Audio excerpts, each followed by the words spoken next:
महाकालेश्वर मंदिर के इन रहस्यों को जानकर चौंक जाएंगे आप। यहाँ पर रात नहीं बिताते सीएम पीएम। भारत के 12 ज्योतिर्लिंगों में से उज्जैन का महाकालेश्वर मंदिर भी एक है।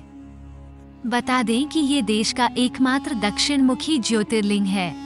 इस मंदिर के कई रहस्य और प्राचीन परंपराएं हैं। भोले बाबा के दर्शन के लिए दुनिया भर से श्रद्धालु यहाँ आते हैं।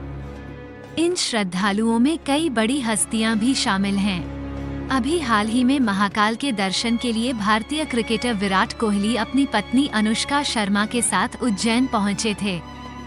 ये दोनों महाकाल की सुबह 4 बजे की आरती में भी शामिल हुआ था।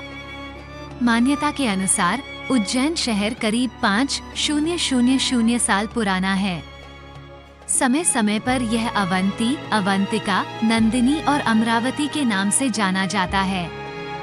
महाकालेश्वर मंदिर से एक या दो नहीं बल्कि कई ऐसे तथ्य हैं जिनको जानकर आप हैरान रह जाएंगे।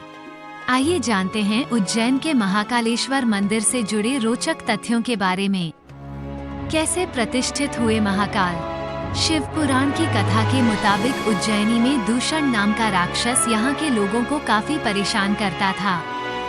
उस राक्षस से रक्षा प्राप्त करने के लिए लोगों ने भगवान भोलेनाथ से प्रार्थना की, जिसके बाद राक्षस से नाराज भगवान शिव ने अपनी हुंकार से दूषण राक्षस को भस्म कर दिया। जिसके बाद भक्तों ने भगवान शिव से वहीं रुकने का आग्रह किया। इस मांग से अभिभूत होकर भगवान शिव लिंग के रूप में यहाँ पर प्रतिष्ठित हो गए। क्यों कहते हैं मृत्युंजय महादेव? श्री महाकालेश्वर को पृथ्वी लोक का राजा कहते हैं, क्योंकि वह संहार, प्रलय और काल के देवता हैं। मृत्यु के मुंह में गए प्राणी को भी वो खींचकर वापस ले आते हैं, इसलिए उनको मृत्युंजय महादेव कहा जाता है। महाकालेश्वर ज्योतिर्लिंग काल कई रूप में देते हैं दर्शन। उज्जैन में अपने भक्तों को महाकाल कई रूपों में दर्शन देते हैं। बता दें कि श्रावण मास में महाकाल राजाधिराज बनते हैं तो शिवरात्रि पर उनका श्रृंगार दूल्हे के रूप में किया जाता है। दिवाली में महाकाल का आंगन दीपों से तो होली में उनका आंगन रंग और गुलाल से सजाया जाता है। हालांकि महाकाल जिस भी रूप में हो, वो अपने हर रूप से भक्तों को मोहित करते हैं।